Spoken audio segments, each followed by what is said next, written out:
Sorry? Very quiet, yes. Who's cold? Just a little bit cold. We'll warm up in a second too. Well, welcome. I just want to take an opportunity to say welcome to everyone who made it here tonight. I know it is winter and usually people try to hibernate during this time. So it's lovely to see this turnout as well. Now, on behalf of the Australian Arab Business Council, I just want to say a very, very warm welcome and thank you for everyone for being here. My name is Ring Burrows, for anyone that hasn't met me, and I'd love for you to introduce yourself at the very end during tonight's proceedings as well. Okay, so before we begin, I'd like to acknowledge that this event is being held on the traditional lands of the Darug and Yura people, and I pay respect to elders past, present and emerging. Now, the Australian Business Council, or AABC, is a vibrant organisation that conducts monthly network dinners to share ideas and collaborate and have an enjoyable evening together. So I sure hope that tonight we'll have an enjoyable evening together. Okay. As a whole, we're here to support each other. We've always got to remember why do we exist. And as a whole, we're here to support each other, learn from each other, foster trade relations by working with the Council of Arab Ambassadors to foster growth between Australia, the Arab world and North Africa, my apologies. The globe, we're going global, okay? And more importantly, we're here to actually celebrate each other month in, month out and to enjoy good meal together. I did want to say a huge thank you to the event and our venue partner, Villa Blanca, for the beautiful mesa and the meals that we have together. But before I start, I'd also like to acknowledge our platinum member, Sam the Paving Man, and everything that you do for the organisation. Thank you, Sam. And also our foundation partner, the Arab Bank of Australia, which is affectionately known as ABLE. And our gold members, both Tempy-Ties and ex-commercial. I'd also like to acknowledge our silver members in terms of All Star Solutions, Natural Timber, ACE, Polystyrene Products, Hamden Associates, Advanced Timber, Flora Enterprises, Datcom, RM Gregory Promo Print, as well as our newest members, IMB Bank and G4M, who will get the opportunity to share a little bit about themselves at the end of tonight. Can I also say a huge welcome to our new Mayor of Canterbury Bankstown City Council. Not here yet. Well, I haven't introduced myself to him, so obviously it might not be here. But as soon as he gets here, we'll welcome him. And let me just introduce the agenda for the evening tonight. Okay. I did want to acknowledge all the new guests. You'll get an opportunity to also meet everyone tonight, and all our friends from the media as well. Now, introducing the event this evening, or the agenda. As you would know, if anyone who knows anything about what's going on with IT, cybersecurity has become a real challenge for all of us. Put your hand up if you're not worried about cybersecurity. If you're not worried, exactly. If you're putting your hand up right now, you might want to listen to our guest coming up soon, because it really has become a big challenge globally. Okay, just when we think that we've got it right, we learn of all these new ways and the challenges and problems that we're facing. Some real problems, and you hear the real stories of people and their businesses suffering as a result of cybersecurity.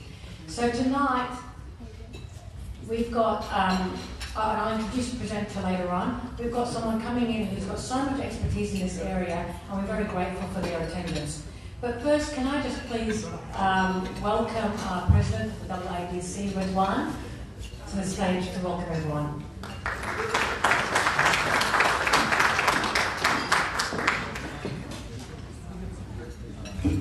Thank you, Lee.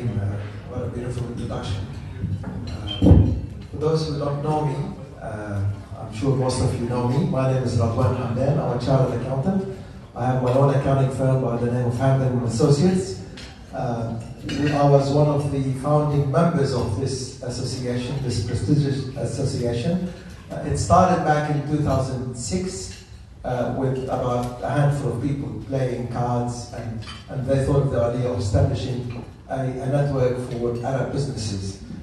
Sam, the baby man, was one of the pioneers, and his brother Eddie, among others. And since then, really, we've grown.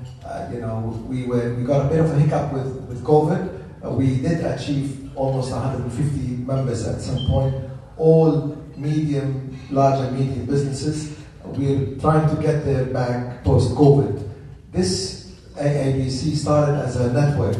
Our name was AABN, for those who were associated with the council 15 years ago or 16 years ago, back in 2006, 2007, where the whole idea is to network with each other, create business in an atmosphere of trust and friendship, good faith, and really, I think for most of us who come here, we see friends, and we love to, you see hugs and kisses and smiles, and they're genuine, actually, hugs and kisses and smiles. Associated, each table I look at, not because of my profession, but I've done business for most of you in this room, and I think others would have done the same. And for the newcomers, I want to make sure that make an effort to network with others, because this is fundamentally a networking association where you can, through that friendship, through familiarity, you will actually end up at a point in time where you get that confidence and trust from the other side, and you'll be able to do business. And if you don't do business, you'll get the knowledge. Last month we did budget presentation. Today we do cybersecurity, and as Reem explained, with artificial intelligence and the risk on our money, our business. I myself, my business 10 years ago, I had a hack in my business, and my server, I almost lost half of it, and then we had to be dysfunctional for 2 days. We have the best software. So the risk on any business is real when the Medibank private and large corporations can be impacted by cybersecurity. Imagine a small business, and all of us really are sort of SMEs, small and medium enterprises, that can suffer because of this. So I encourage you, if you haven't joined, to be a member. This is a great association of, as you can see, in a professional atmosphere where most of the members here have been members for the last 15, 16 years, and those who join seem to stick because they see the benefit. So I encourage you to join. I leave the membership talk to Hassan Musa and others who specialize in that domain. Again, I welcome you tonight. I look forward for a good evening of knowledge and a good dinner, as Reem said. This venue really is, compared to the previous venue, we seem to be very happy with. Enjoy the night, relax, and hopefully you will get some benefit. Thank you very much.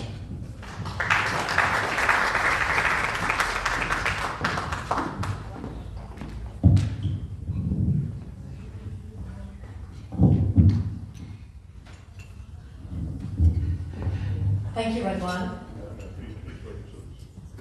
Now, can everyone hear me okay? Yes. This is a session that you don't want to miss. Okay, so I'd like to introduce Karl El-Ashi. Now, you'll notice I'm not like George, I can actually say that. And I wanted that to be on camera so George actually hears it when he hears that. Because he's not with us tonight, he's just unfortunately couldn't make it. But Karl El-Ashi is a highly experienced professional in the field of cybersecurity with over 20 years worth of practical experience. Throughout his career, he has held key roles in various industries, including telecommunications, cybersecurity, critical infrastructure, energy, transport, health, and education. Karl has worked with leading companies in the telecommunications sector, such as Nokia and Siemens, where he gained valuable experience in securing and managing large-scale network infrastructures. He has worked in critical infrastructure, particularly in the energy sector, with Osprey, where he helped to safeguard the organisation's critical infrastructure from cyber attacks. Karl holds a bachelor's degree in computer engineering from the University of Technology, a diploma in cyber risk management from Harvard, and just to add a little bit on top of that, a master's degree in pharmacy from the University of Newcastle. A very well-rounded man. Additionally, he has also completed a course in designing and building AI products and service for MIT. Can you please join me in welcoming Carl on stage? Thank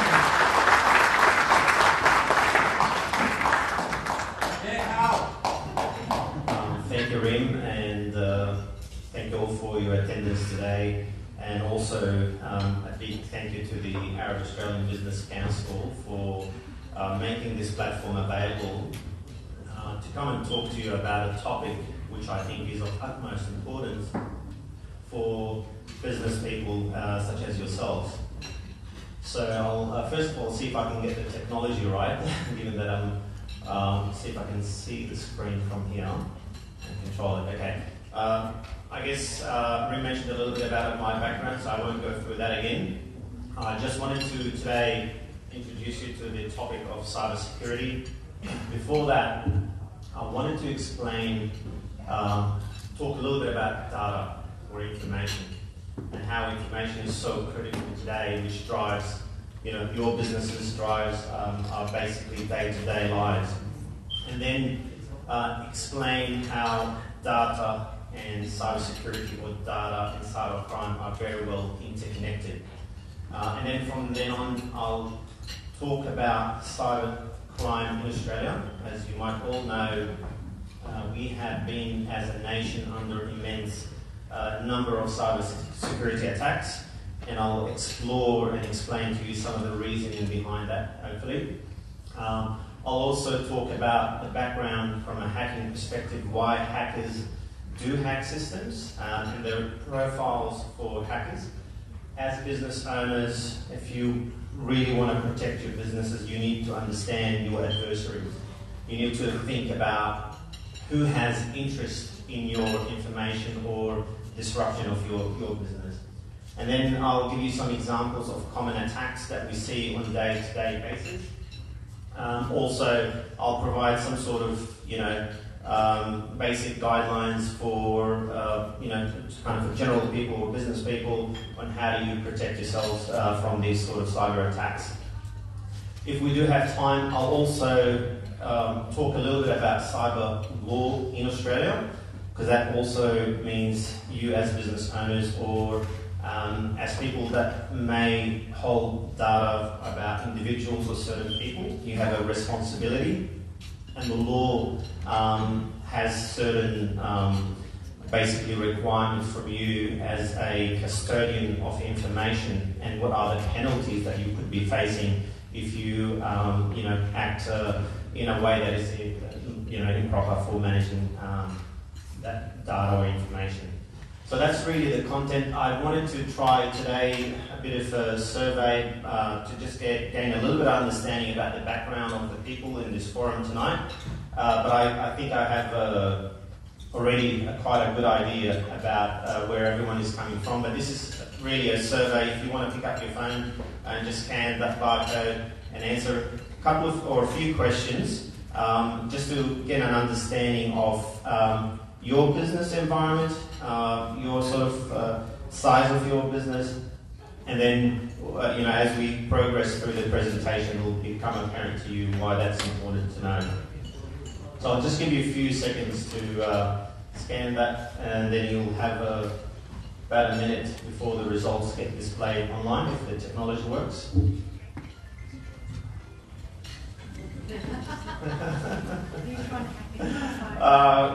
I thought about that actually. That was part of the plan, but I don't want to be that cruel tonight, so.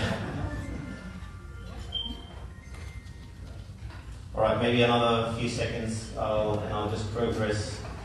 Is everybody managed to scan? Yeah. Alright. Just give it a few more seconds.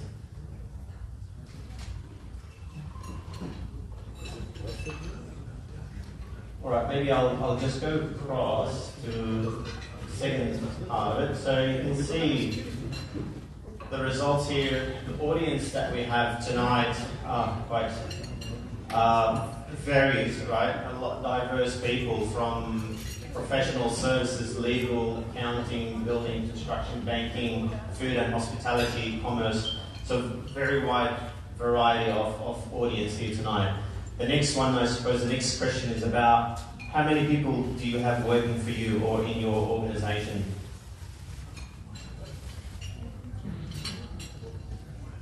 right. So we've got about 1 to 5 majority, 6 to 15, more than 100. That's massive responsibility. I can imagine on you, particularly again when you think about cybersecurity, how that's going to impact your organisation. All right, I'll just now talk about data as I introduced. If I was to ask you a question and you had to pick oil or data, what would you choose as the most valuable commodity today? Now, before you guess, right, I want to just sort of play a short clip for you just to give you an idea about the last 20 years, how organizations have been changing. So just a short clip. So this is a graph of the people of the large organizations over the last 20 years. You can see the oil companies during the 90s were dominating.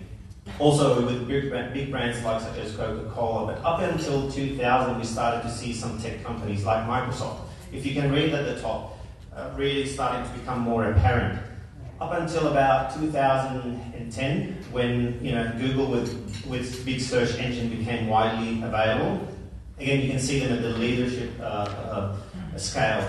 And as we progressed with time, coming towards the 2015, 2016, with cloud computing becoming more apparent, we started to see companies such as Google, Amazon, Microsoft, Intel, Nvidia, and all of these tech companies. Over the last 20 years, you can see clearly how the shape of the basically global economy has changed dramatically from being purely based or on commodities such as oil, and big brand names such as Coca-Cola, and changing towards more data-centric. So the last figures, sorry if I just go to the next one, the last figures published by Statistica on May 23, and I'm not sure if you can see the slide, but you can see out of the top 10, 6 companies are all IT, tech companies that provide information or hold your information are the biggest in terms of global revenue. So that tells you something, hopefully. Data is the new oil. It drives your businesses. It drives a lot of the services that government now provide. Countries such as China have a data strategy. And part of that strategy is really to use that information to put them ahead in terms of the global superpowers. They use information from TikTok. They've even used information from Fitbits to find information about soldiers, American soldiers in Afghanistan and Iraq. And they've used a lot of information even on their own people and the use with artificial intelligence to basically enable them to become more dominant on the global scale. It's not just China, everybody else is doing it, but I'm just using that as an example. So the question really, again, how valuable is information and what is really happening? And I'm just going to share with you some statistics out of the world's population, which is roughly around 8 billion people. We have 57% of the world population right now using mobile devices, or quite to 67% of these people are using mobile devices. Out of those, we have about 4.9 billion people with access to internet, and then out of that number of people, we have about 4.62 billion people actively using social media. Just to also reiterate the importance of what I'm saying, on average, the individual avid internet user spends close to 7 hours a day on the internet, whether it's by doing your work or you're communicating with other people or using social media for various reasons. So I'm here to talk about cybersecurity, and you might be wondering why are you talking about data or information, and I want to sort of link the two and provide you a bit of information about the relevance.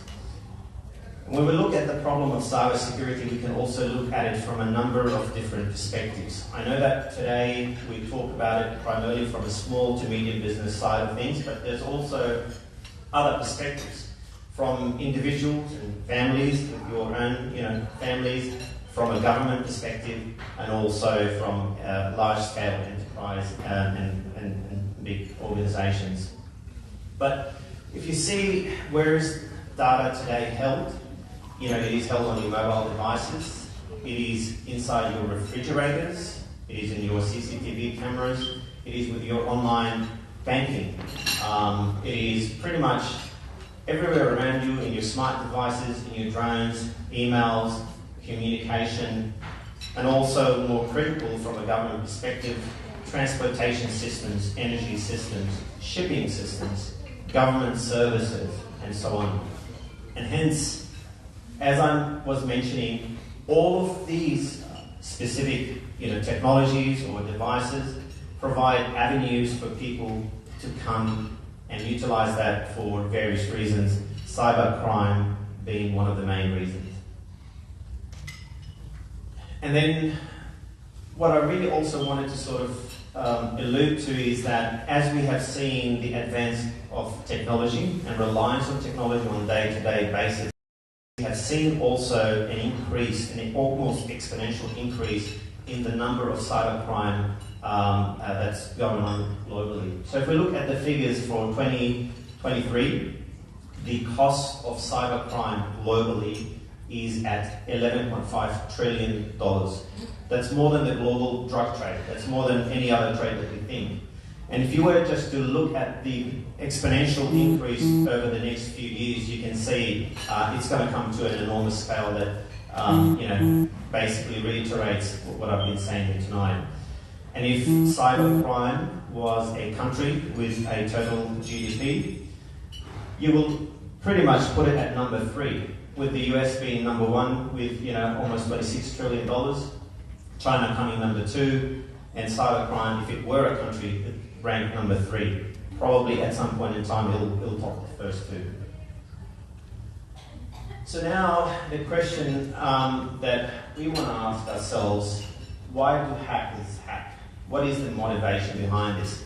So here I'm presenting you some research, right? Some studies that were done by global organizations around this. And one of the studies really looked at about 2,000 different cases of hacking. These studies, almost 41% of hacking come from pretty much ransom. Now, ransom is when someone gets hold of your information or systems and tries to get some money or scam you for some money, like what happened with Optus, like what happened with Medibank, if you are familiar with these cases. And that's a very, very common attempt. So 40 to 41%.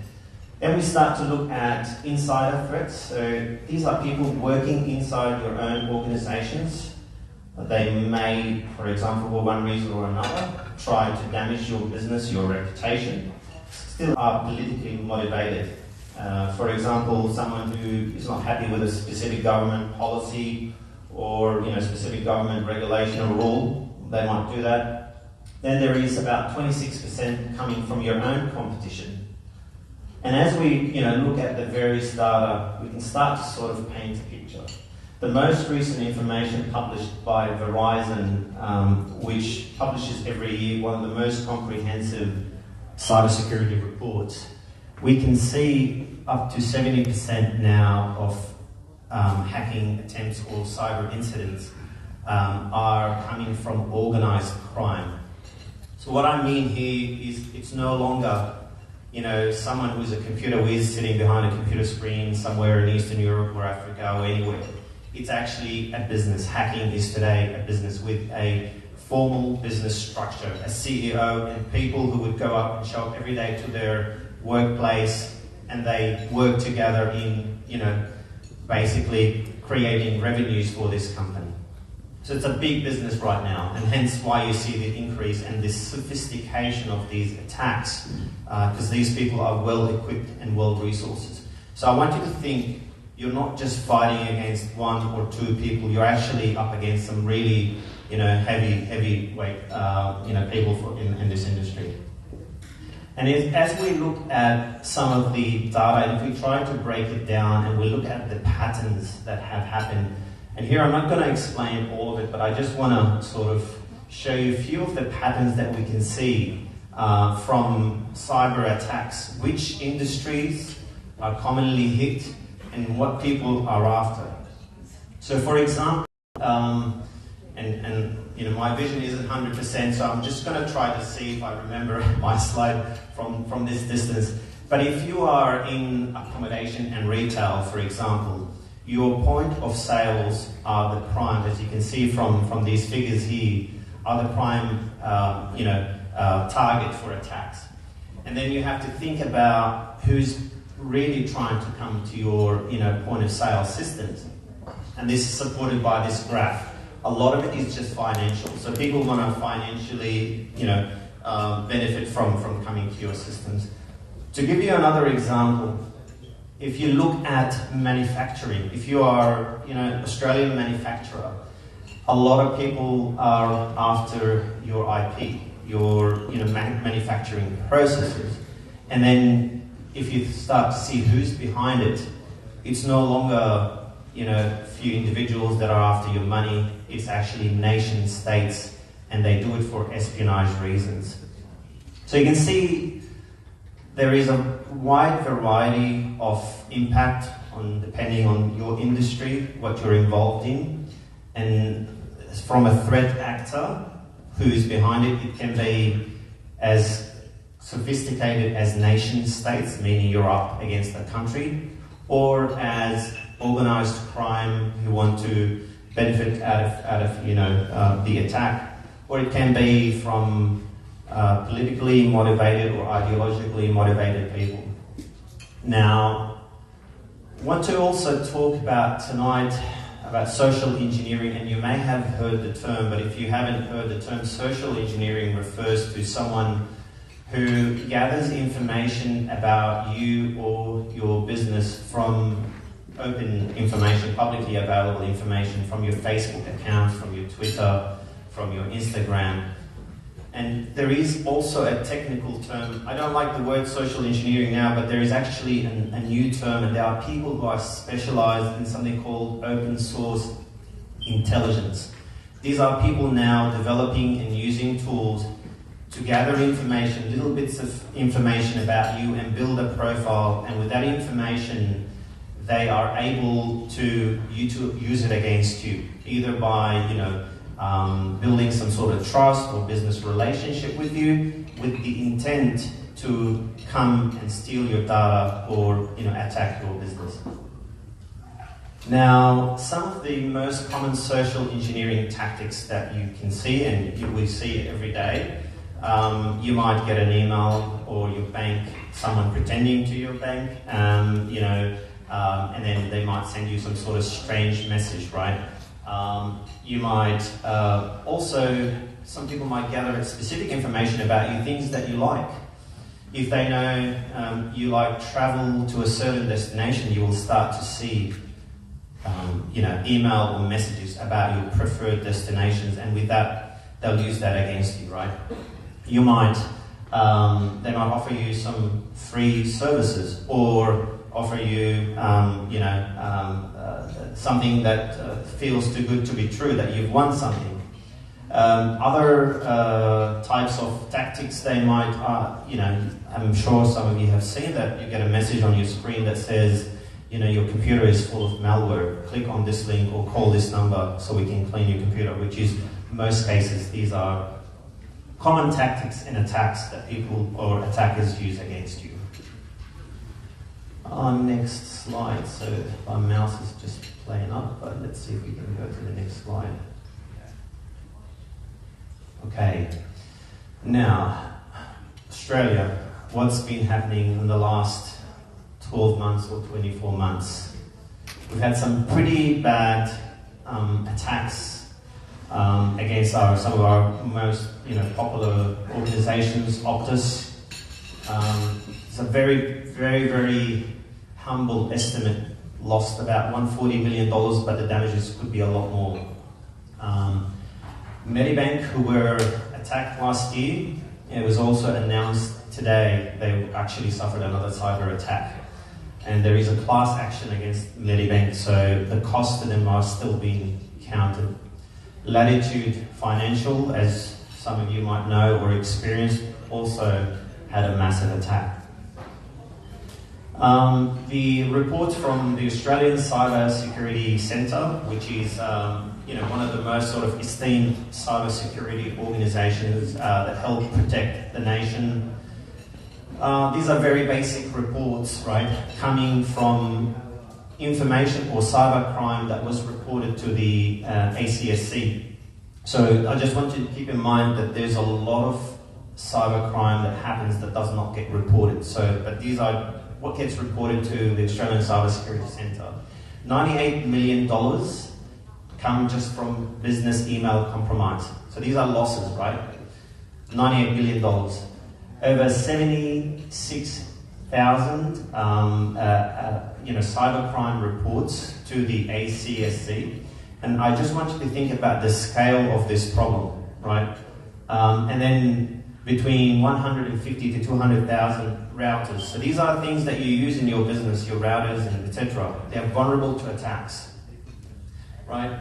About 54% of all reports are about some sort of fraudulent activities, online shopping and online banking.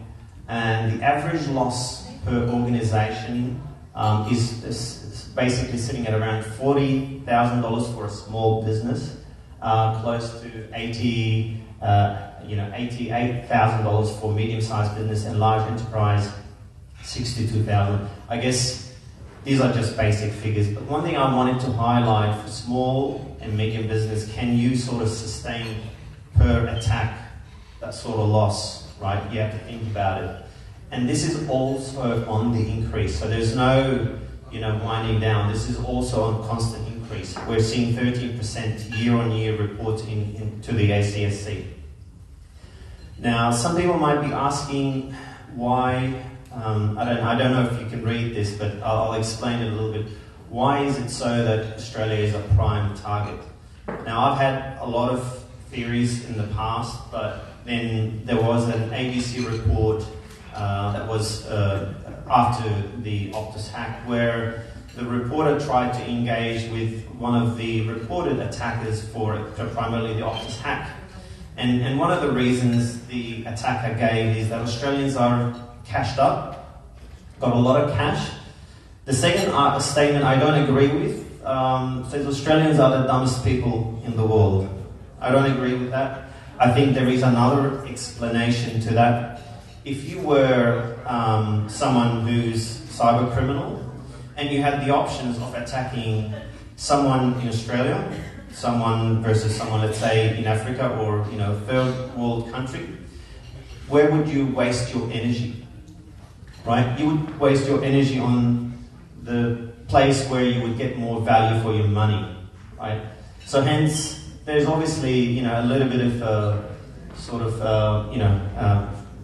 theory behind that. Now, as we can see, that's how much we lost last year. $1.5 billion for scams and internet fraud. There's something called remote access loss, and I'll explain that to you. It's about $229 million in Australia. Remote access, have you all received, or has someone received a call from some number claiming to be FBI or ATO or federal police? Yeah. And the whole aim of that is to get you to get to your computer, install software, and then they can control your computer through that software. What they will do next is really up to what sort of interest they will have with your business. Whether they will take care of all of your data, encrypted data, and then try to basically embezzle you and say you provide certain money up to provide the data back, or if you have very sensitive information, if you're, for example, a doctor or a pharmacy, you have very sensitive information, they'll say, well, we'll publish that information, like what happened with Medibank. Or they can do a number of different things. So just be mindful of that. there's also a lot of scams, romance scams, payment redirection, and I'll actually mention a case that was just discussed with me last week about someone who had experienced that, lost a fair bit of money in their business. But I just want you to see, the variety and the level and the sophistication of this. And the question really comes, a lot of people might be thinking, okay, we know that, we've got these, bad people trying to damage our business, take our money, etc. Aren't we better than these attackers? Don't we have enough experience, resources and skills in Australia to protect ourselves? And the answer to that question is really, it's not about just skills, it's more about scale. As I mentioned to you, the Australian Cyber Security Centre gets enormous amounts of reports of cyber incidents. They don't have the time. I've reported one case to the Australian Cyber Security Centre. They came back to me after 1 year. With that 1 year, it didn't happen to me, but I actually, detected some hacking activities and got some resources. I wanted the Australian Cyber Security Centre to investigate it, but come 1 year after, these people have taken off to probably another world. So the scale is a big problem, and then the next one is complexity. We all enjoy the good things about, our solutions, the fact that when you drive your car, Google will tell you the next route that you should go, the time, your favorite destination. These are all nice things we enjoy. But what that means, the more we make life convenient, we are opening up our systems and opening up our information, and the more you do that interconnectivity, the more it becomes easier or more accessible for people to come and attack you. So there is scale and complexity affecting or impacting the problem. And in the past, it was a lot easier from a defender perspective, because when you build your network, when you build your systems, it was all in-house. It was all sitting in an office. You might have had some security, very limited access. Today is different. It's all in the cloud. You don't know even where your data is. And that's part of the problem. And hence, the attackers have shifted their tactics. And if I probably leave you with probably the most important thing to think about is your identity attacks, meaning attacks against your accounts.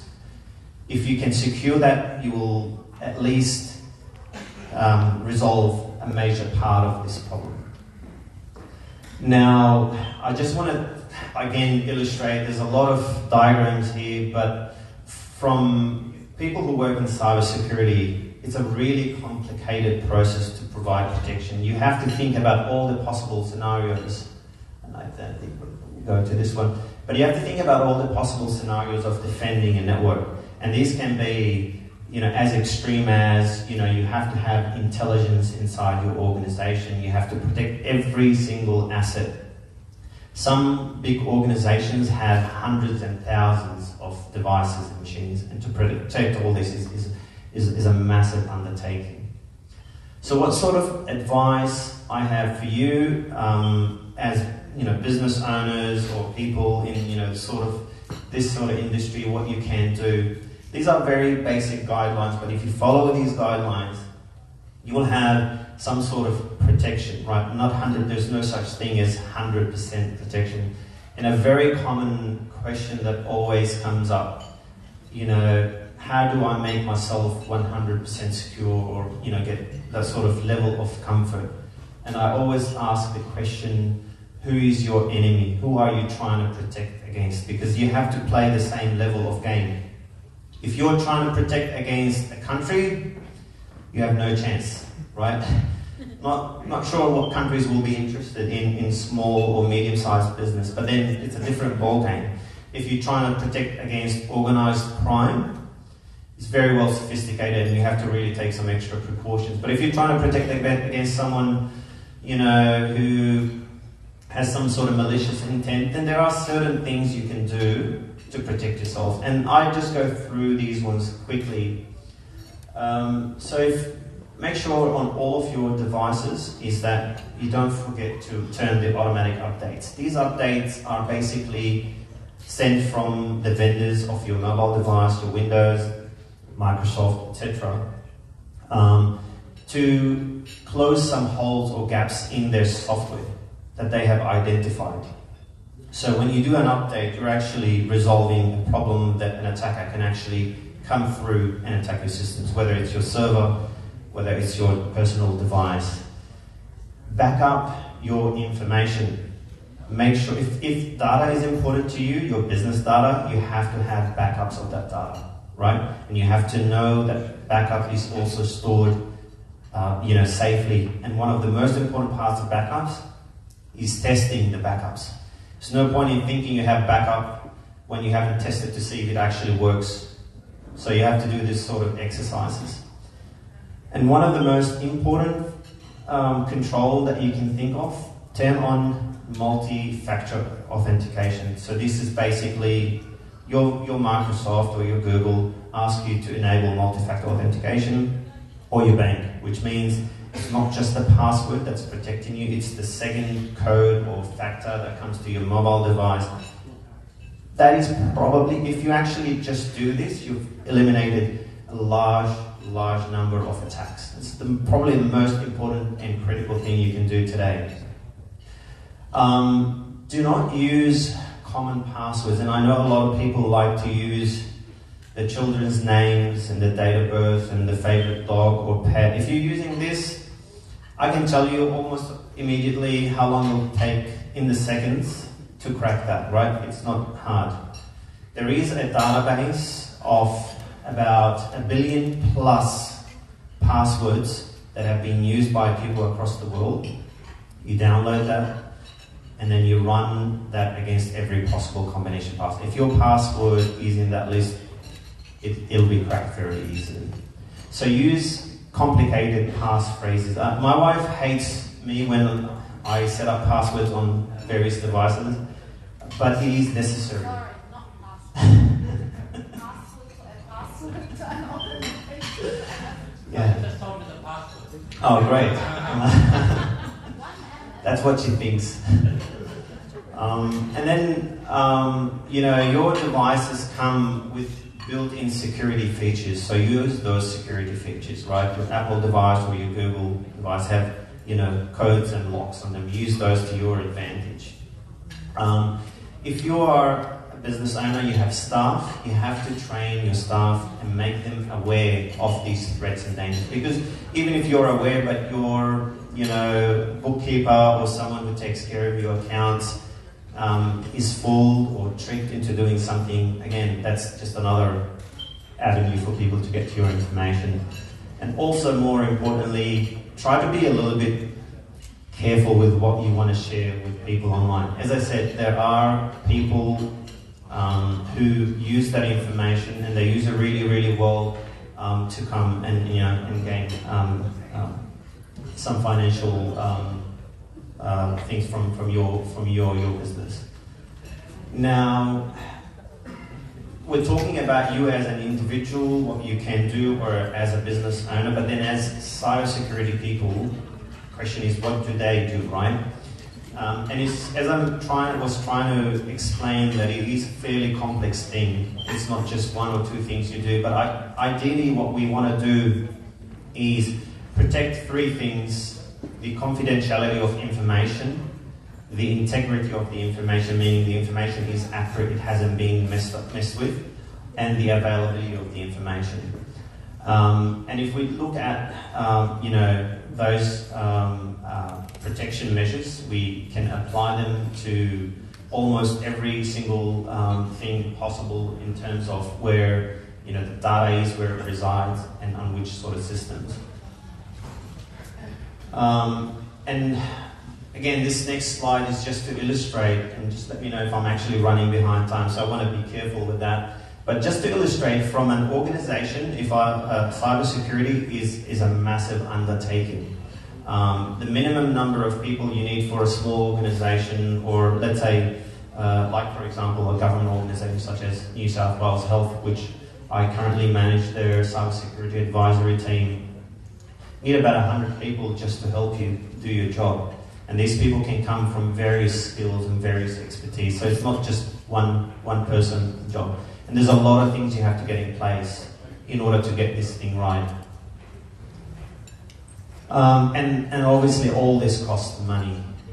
Billions and billions of dollars to do it correctly. So I'm just trying to sort of give you a bit of taste about the scale and the complexity of this issue.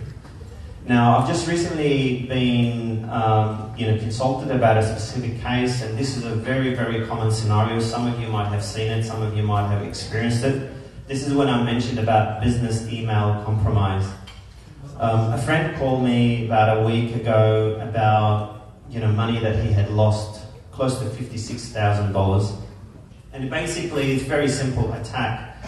They got to their email, but his email was not really interesting, right? There wasn't a lot of interesting stuff, but they could figure out from the email, this guy deals with this company and they do transactions on, from time to time. In this particular case, it was a car dealership, right?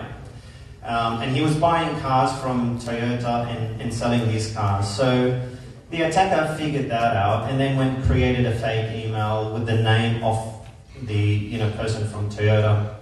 And just basically send the email to the bookkeeper, and it's a very common scenario. We're changing our bank account details. Could you please update your systems? And by the way, here are the invoices that are pending, right? And it was, same thing, I guess most people do without paying so much attention. So the bookkeeper went and changed the account details, and the funds were transferred to the attacker or the hacker, or the cyber criminal who was when I did my investigation, it was based in Korea, but it could be based anywhere around the world, because you could pretend to be in one specific location, but you can be in another location. But had they actually had a little bit of awareness, right, about these potential things, you could have called, for example, the dealership on their number, you could have confirmed some more details.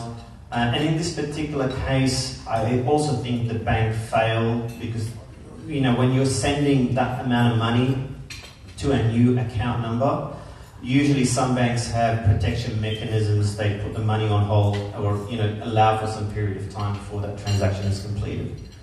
It's a very, very common attack, and it happens quite a lot. Another common attack is you might get an SMS message on your phone that says, or in this particular case, with me, got a message on my mobile phone about, unpaid toll on the M4. I'm sure everybody got that message. And if you actually try to, click on that message, it'll say it's $5.80 or whatever that is, but they're not really after the $5.80, right? They trick you to provide your credit card details, and that's what they want to use, right? They want to get to your credit card number. In this particular case, for example,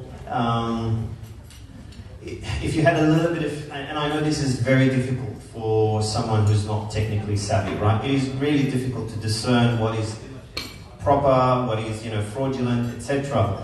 But every time someone is asking you to put credit card information into a system and you can't recollect, or there's no sort of evidence, you have to think twice. In this particular case, when I looked into, for example, the website, I could not link it, for example, to, in this case, I think it was Transdev, who are the operators of the M4, and hence, I could easily tell that it was a different website.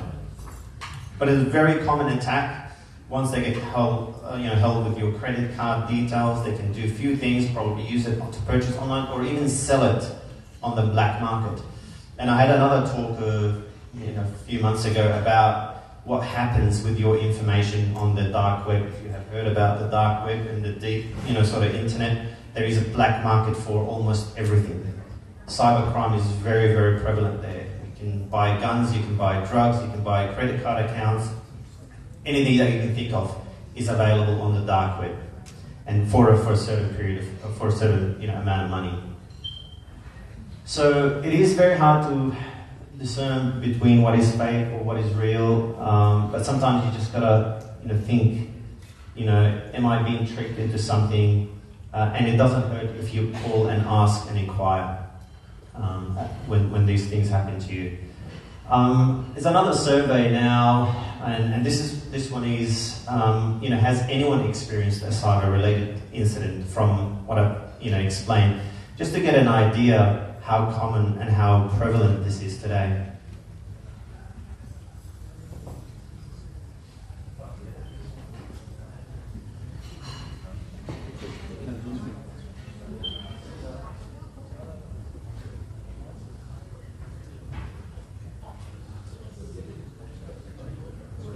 Alright, I'll just give another 30 seconds before we actually see it. Is it safe? It is safe. Safe as Good question. You should be asking this question always. Alright, yes, online scam and fraud, 57%. Yes, actual hacking attack, ransomware, malware, wow. Okay. Denial of service attack. Right, 11%. Very interesting. So you can see it's happening almost every day. Alright, and then there's the next question, where is your current cyber hygiene level at the moment? So the answers are, I or my business have all the protections that I talked about in place. Remember the multi-factor authentications, the backup, etc. I or my business are currently in the process of implementing these measures. You could be in the process of improving your cyber hygiene, or you don't have any protection in place, which I think then you have to really start paying attention. All right. Okay. Wow, 60% of people have all these in place. Not sure how realistic, but it's good to see people are thinking about this. Alright, just finally before I conclude, I want to talk about cyber law. So we talked about the responsibilities that you have for your business, but also I want you to think about if any of you hold information about people. So whether it's accounting information, health information, even personal or private information, someone's date of birth, someone's mobile number, etc. in your own systems, you have a responsibility as a business owner, or what we call custodian of the information. And there are heavy penalties for businesses that fail to provide protection, and you will see more and more coming from government as far as penalties. Right, so you have a really responsibility to protect the information of people that trust you with it. But also, in terms of cybercrime in Australia, if you are basically caught or been found guilty of specific cyber crimes, you could face heavy penalties. You could even go to jail. The law is quite tough on that, and I think now with more and more of these sort of attacks becoming more prevalent, law is just going to get more tougher and tougher. And additional resources in Arabic, in almost every language that is spoken in Australia, the Australian Cyber Security Centre can provide you some really good, valuable information. Some of the information I've already provided, but more additional information. I think that's pretty much the end of my talk today, so I'm hoping that I have enlightened you for a little bit, opened up your mind to some of these risks and threats, and I'm happy to provide some answers to any questions that you may have.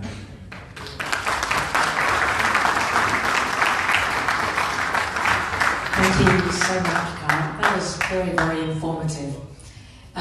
We've got time for a few questions. I'm going to start with Radwan, and then I'll come to you as well after that.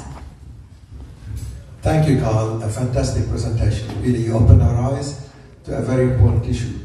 But, if hackers can attack MyGov, Centrelink, Tax Office, Latitude, Optus, Medibank Private, and the list goes on. These are the ones who came forward. Imagine the ones who didn't come forward. Yeah. Is it really realistic that a small business with limited resources, with limited budget, can protect themselves, let alone the small packages you pay for a few $100 or a few $1,000? How is small business protected, and to how much, to what extent are we exposed? Very, very good question, because you have to factor the costs, right, to do this right. There's no easy answer, right, to your question, because we're seeing, again, unprecedented levels of attacks coming at all sort of things. But if you follow the basic cyber hygiene rules, and they do not cost a lot of money, they're basic rules that have been vetted, they're not mine. They've been basically a collection of a variety of different people in the field and experts. You are limiting your risk level, right? You operate a business, you have a risk level, and in cybersecurity, we actually never talk about secure system or unsecure system. We talk about risk. Everything is quantified in risk. You want to do business, you're taking a risk. You want to operate online, you're taking a risk. So you have to have a calculated and measured risk. So you spend enough money to reduce your risk level from a high to medium to low. Hopefully that answered your question. I've been hacked twice. Within the 3 months, I changed my Visa card. And all the information I give to the customers or to clients, only my name, and then the machines automatically print all the information regarding my card. Expiry date, the card number, and the secret number and the bank. And I don't think this is an end to it. And I never buy anything from the eBay or whatever. Use the card through the international countries. And this, you think there is an end to it, or it's going to be the beginning? There's no end to it, but the issue is, again, about awareness, right? So I'm sure after these incidents have happened to you has increased your awareness at a very probably costly impact to you.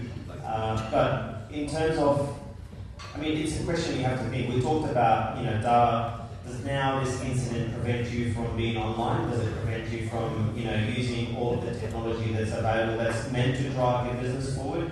I think you have to really assess what you do in your business, and then get some help from experts to help guide you through the process. And then, hopefully, as I mentioned before to the previous question, assess your risk and see whether the risk is worth, the trading that you need to do.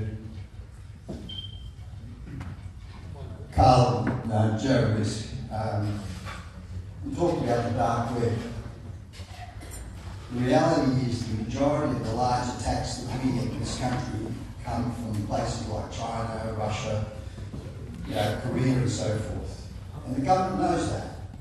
And they know that the dark web is really, for cryptocurrency crime, is a major factor. So why don't they shut it down? Yeah. Right? That's the reality. It's become a super industry. Yeah. And it's put impost on small business and large business. Yeah. But it's also driven insurance costs up dramatically.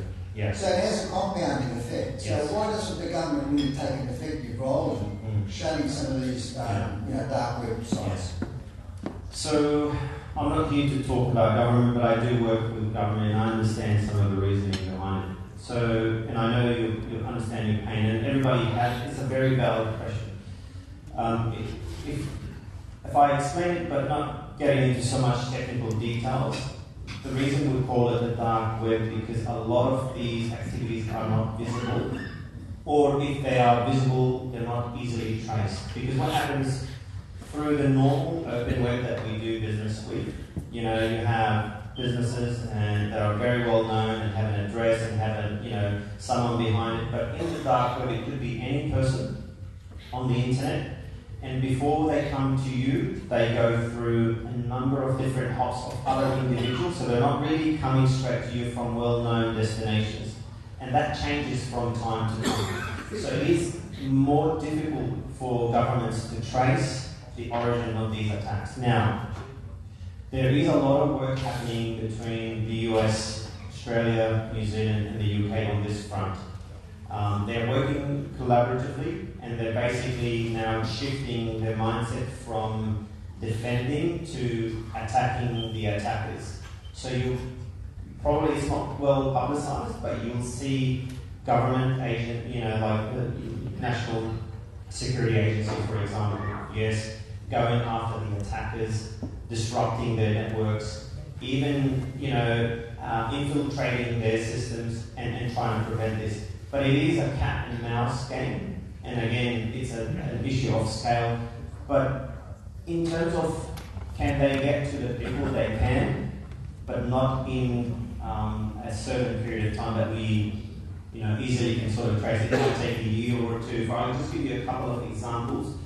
The US has a number of different individuals who are behind some of the biggest sort of cybercrime around the world. Some of them are, in different countries where there's no, legal or sort of treaties between the two countries. In one particular case, the US, to get to the attacker, they, offered them a job as part of a big corporation with a very, very lucrative salary. As soon as this person landed in the US, the handcuffs were on their hands and taken to jail. It's really an issue but now we're seeing the game shift a little bit. The governments are putting a lot of resources. There is a big project in Australia that might kick off. I can't openly talk about it, but there is actually work being done on this front about basically attacking the attackers that cause damage to us. Thank you. One last question, if you can introduce yourself, sir. Hassan Musa. Carl, I was recently attacked. Sorry about that.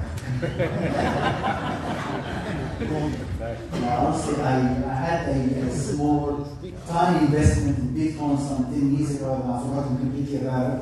And someone called me out of nowhere, offering me this has made a lot of money for me. Started into my computers, I went to my phone, right, and download this app, and then took a lot of information. Obviously, I was taken by the fact that I'm going to get a lot of money out of this small investment, and I was encouraged by it, and I thought this is good. Okay, but now I realized that obviously this is a cyber attack, and he called me on weekend 6-7 times, the originally from London, then from Sydney, then from somewhere else, and then I called cyber security line, and they told me this is a scam. Okay? So I now changed my driver's license. But I deleted the application, and that's the question that I have. Deleted 2 applications on my laptop as well as on my phone. But does that cover me, or am I still exposed to those applications?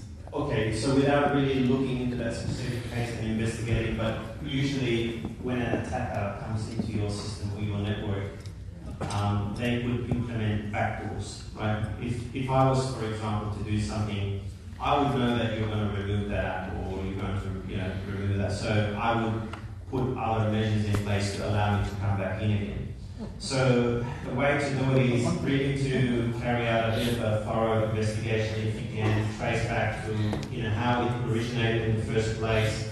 I advise to reinstall your phone or your laptop and then change all of your passwords, implement 2-factor authentication, and don't trust people calling you. See, if it's too good to be true, you always have to think, no one's going to offer you free money just for no reason. So I think sometimes, a bit of awareness that no one's going to give you free money, so you have to think about the risk behind it. Thank you so much for that, Carl. You have to have questions. One last question, that's okay. I know it's going to be a good one. This is on behalf of all the men. I don't want to say it, so I'm going to say not all the men, sorry, I didn't rephrase that. What about the cyber attack when the wife goes for the husband's phone? Have you seen that look of horror on their faces? So a lot of them don't do the facial IDs, so... Yes.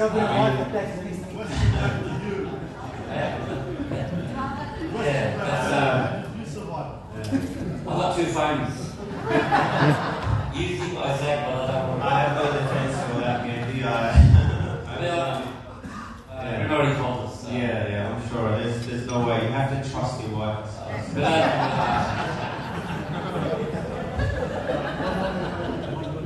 Is it a serious question? Because you and the rest of the females need to discuss this later on. Yeah, very interesting question. really interesting question. Yeah, I asked is what happened when they introduced quantum computing? Yes. How are we going to be more vulnerable? Yeah, it's a very interesting question. So I'm not sure of you how familiar you are with quantum computing, but it's basically supercomputers that are going to bring enormous amount of power, and the risk from quantum computing, or the perceived risk, is that they're going to be able to crack some of our most sort of important security measures, which is the encryption. So when you surf the web, you'll see that lock on your browser that says the information that you've been sending is encrypted, right? So quantum computing, there is also can actually break that encryption, which means you can't do any business online anymore. Now, there's also talk that Google has announced to become quantum supremacy, so they already can crack it, but there's no public information about that. To counter this, there is work being done by the US National Institute of Science and Technology, known as NIST, to develop new encryption protocols that are quantum resistant. So they will publish, I think, the latest findings in maybe next couple of years. There is talks that quantum computing or breaking the encryption by quantum computing can become available to most people in 2030 or 2027. So hopefully before then we have encryption software that's resistant to quantum computing. But very interesting question. Thank you so much, Carl. Look, I know that a lot of people, just before you leave, I know a lot of people have got their own personal stories of some small hacks, some really big hacks. You get a lot of nodding there. And what we'd love to do, Hassan, we were just talking that if you do have a story, can you please share it with us at the info, the email address is info@ Australian Arab Business. AABC. No. Can you say that? Can you say that? You can share it through our email on info@australianarabbusiness.org.au, so we can all learn from your experience. Yeah. And if you need any sort of help or assistance in investigating some cases, I'll be more than happy to look into that and help protect your business and hopefully make it more cyber resistant. Absolutely, and thank you so much for your time. One last, I guess we'll leave you on this note. One thing that you could say that was really important, it's too good to be true. Yeah, It's exactly. too good to be true. Exactly. Thank you so much. Okay, so that concludes the formal events of the evening. We'll be serving dinner right now. Please enjoy dinner before Hassan will come back and talk a little bit more about the AABC. And also, one final thing. Your business cards will be coming around to collect the business card. I personally will collect any MasterCard or credit card as well. You want to give that to me? No problem, enjoy your